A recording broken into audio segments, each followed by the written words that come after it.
130 overweight. Overweight. 130 overweight.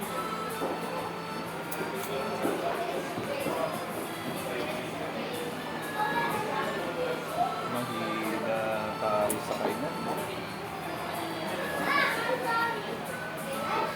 Kain pa tayo lang. Sa bahay kasi, naglaba kasi ako habang naglalaba, nanood ng TV.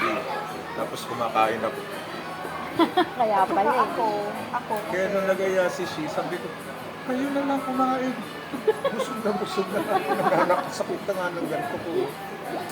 Wala pala sila dito tomorrow. May oras ata. Ay, oo. Wala sila dito.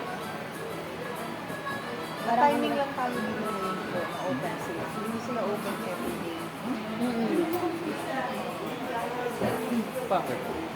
May schedule. At saka yung may mga booking na private sila lang. Exclusive.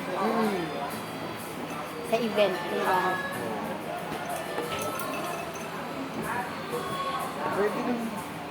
Pwede na sa ano to sa wedding ano.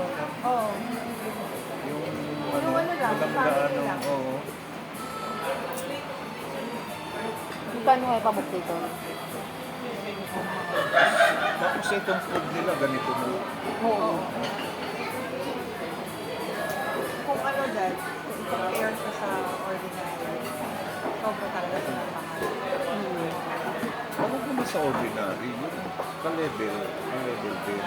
Wala siyang pa-level dito parang siya mahal. Kasi Swiss, ano to eh, resto.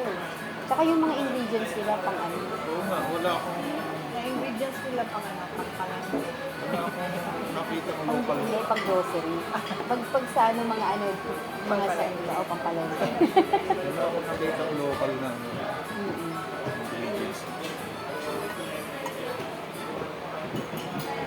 Mga Italian. Kasi tayo, balik Ano, dinner, ano yung merienda. Midnight merienda.